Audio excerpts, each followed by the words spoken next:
So now we will discuss the overall summary of second order system. तो second order systems के बारे में हमने जो कुछ भी अब देखा है, सो एक उसकी summary जो है वो हम बता सकते हैं इसमें कि सारे जो performance measures जो हमने देखे हैं different, ये सारे transfer function से हम find out कर रहे हैं और transfer function के through ही हम जो है वो performance measures को compute कर सकते हैं। और ये भी आपने देखा है कि हमें सिस्टम को एनालाइज करने के लिए टाइम डोमेन में जाने की जरूरत नहीं है। सो एस प्लेन में रहते हुए सिर्फ पोल प्लॉट होते हुए हम पोल्स की लोकेशंस के थ्रू भी हम सिस्टम की सारी करेक्टरिस्टिक्स को फाइंड आउट कर सकते हैं। So not necessary to go to time domain. So complex domain में रहते हुए भी हम एस डोमेन में रहते हुए भी हम इन सिस्टम के सारे पैरामीटर्स को फाइंड आउट कर सकते हैं। सो अगर हमें करेक्टरिस्टिक्स रूट्स की लोकेशन पता है तो हमें जो सा वो रिस्पॉन्स की इक्वेशन भी पता लग जाएगी कि आउटपुट कैसे होनी है, टाइम सोल्यूशन कैसा होना है, प्लस हमें परफॉर्मेंस मेजर्स की भी कंप्लीट इंफॉर्मेशन मिल जाती है by knowing only the characteristics root location या पोल्स की लोकेशन। और इसी तरह से हमने बात की है कि जो डिनोमिनेटर ऑफ ट्रांसफर फंक्शन है that is characteristics equation. So characteristics equation जो है वो उसके केस में हम बात करें तो करेक्टरिस्टिक्स इक्वेशन सिर्फ जो है वो अगर उसकी मिनिमल हम फॉर्म की बात करें तो जीरो स्टेट इम्पल्स रिस्पांस हम उसके केस में ले तो वो सारी करेक्टरिस्टिक्स को क्लियर कर देता है। फॉर एग्जांपल जिस तरह हमने बात की थी कि आर ऑफ एस अगर हमारे पास जो है वो R of T delta T हो impulse function, so R of S will be equal to one. So हमने वाई की बात की थी, Y S is equal to T of S into R of S. So अगर हम impulse response की बात करें तो हमारे पास जो रिस्पांस है that impulse response is always equal to transfer function. Okay, और ट्रांसफर फंक्शन में भी हम बात करें तो करेक्टरिस्टिक्स पोलिनोमियल। सो ये बात यहाँ पे की गई है कि एक करेक्टरिस्टिक्स इक्वेशन जो है वो ही कंप्लीट सिस्टम के जो सा वो रिस्पांस के बारे में बता देती है, in which we will minimally consider zero state impulse response. Okay, और अगर हम इसी तरह से बात करें कि अगर इनिशियल कंडीशंस नॉन जीरो हों, so non zero initial conditions के साथ भी हमने देखा था कि सेम करेक्टरिस्टिक्स इक्वेशन यूज होती है for zero input response too. So zero input response के लिए भी वही करेक्टरिस्टिक्स इक्वेशन होगी if we have non zero initial conditions like we saw in previous lectures. जैसा कि हमने यहाँ पे देखा था कि जीरो इनपुट रिस्पांस में जब इनिशियल कंडीशंस नॉन जीरो थी तो उस केस में भी डिनोमिनेटर में जो है वो हमारे पास करेक्टरिस्टिक्स पोलिनोमियल सेम है जो कि ट्रांसफर फंक्शन के डिनोमिनेटर है। So same the characteristics polynomial is the same in zero input response and also in zero state response. So that's why जो हमारे पास सारे परफॉर्मेंस मेजर्स हैं वो सारे के सारे करेक्टरिस्टिक्स पोलिनोमियल से ही आ रहे हैं। तो जब करेक्टरिस्टिक्स इक्वेशन चेंज नहीं हुई जीरो इनपुट रिस्पांस में भी, सो दैट मीन्स तो हमारे पास स्टेबिलिटी की भी कोई नई इंफॉर्मेशन उसमें ऐड नहीं हुई। सो चाहे जीरो इनपुट रिस्पांस हो या जीरो स्टेट रिस्पांस हो, सो दोनों के केस में हमारे पास जो सा वो स्टेबिलिटी की इंफॉर्मेशन ओवरऑल सिस्टम की वही रहती है और जीरो इनिशियल कंडीशंस हो या ना हो वो सिस्टम को इफेक्ट नहीं करती। सो इन सब चीज़ों को जहन में रखते हुए हम जब control system analysis and design की बात करते हैं तो सिंपल तरीन सिस्टम को रखते हुए हम बात करते हैं कि हम फिर सिस्टम को एनालाइज करते हैं for zero state response with unit impulse input.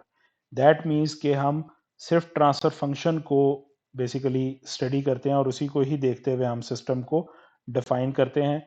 And with unit impulse input हमने देखा है कि आर ऑफ एस जब वन हो जाएगा तो in that case unit impulse response is always is equal to transfer function.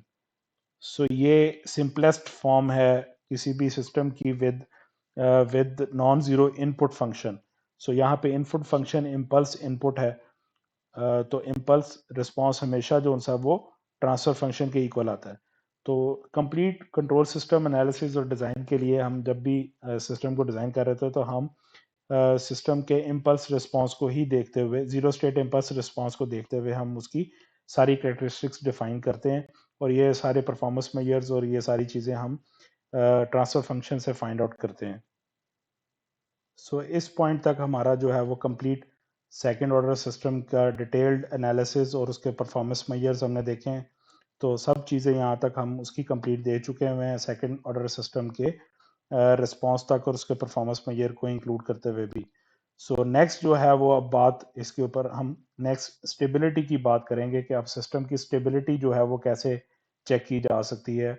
अगर सिस्टम हमारे पास सेकेंड ऑर्डर सिस्टम तक की स्टेबिलिटी हमने देखी है, तो अगर हायर ऑर्डर सिस्टम भी हो तो उसमें स्टेबिलिटी कैसे देखेंगे, तो उसके लिए हम नेक्स्ट टॉपिक में स्टेबिलिटी को डिस्कस करेंगे कि how many kinds of stability are there is there and what are the stability criterions available to अस.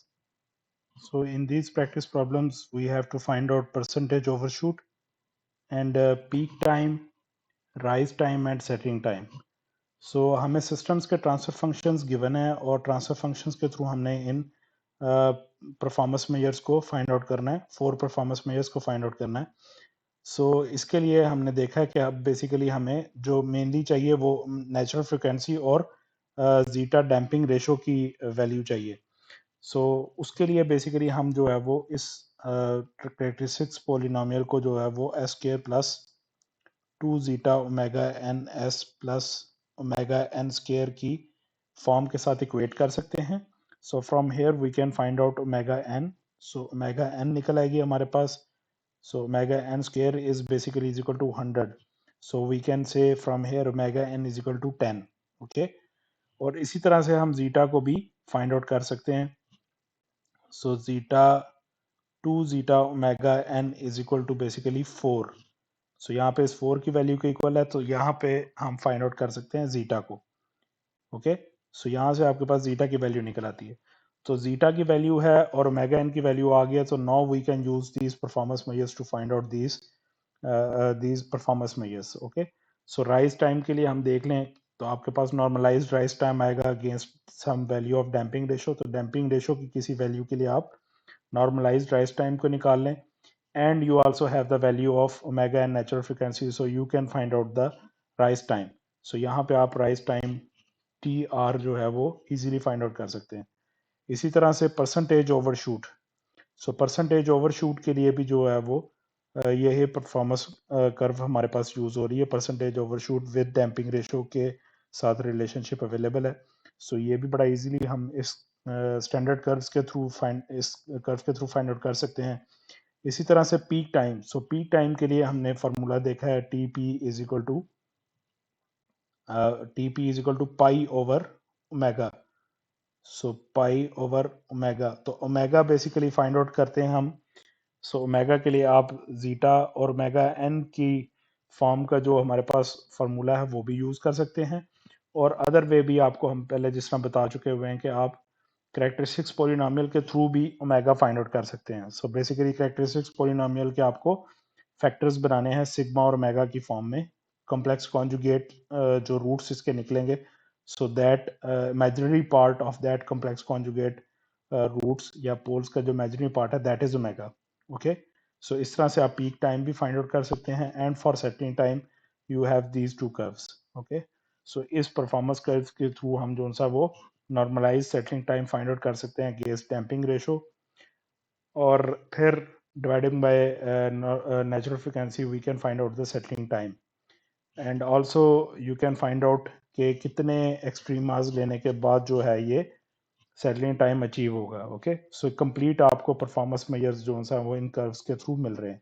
सो ये चार जो फैक्टर्स हैं वो आप इन प्रॉब्लम्स में फाइंड आउट कर सकते हैं. थर्ड प्रॉब्लम में अगेन रिमाइंडर एक चीज का कि मैंने आपको बताया था कि बेसिकली ये S square plus 2 zeta omega N S plus omega N square is the standard form. So यहाँ पे आप देख रहे हैं this is 2 S square. So basically आपको इसको स्टैंडर्ड फॉर्म में बनाने के लिए पहले कंप्लीट न्यूमिनेटर और डिनोमिनेटर को डिवाइडेड बाय 2 करना है. ओके, ये सारा डिवाइडेड बाय 2 होगा और न्यूमिनेटर भी डिवाइडेड बाय 2. सो देन ये एस स्क्वायर बनेगा. So this the actual characteristics polynomial will be equal to S square plus 4s plus 15. Okay, सो इस हिसाब से आप लेके चलेंगे और इसको फिर इक्वेट करेंगे इस standard characteristics polynomial in terms of zeta and natural frequency, and then you can find out the natural frequency and damping ratio. और फिर ये चारों परफॉर्मेंस मेजर्स आप इन सिस्टम्स के लिए फाइंड आउट कर सकते हैं.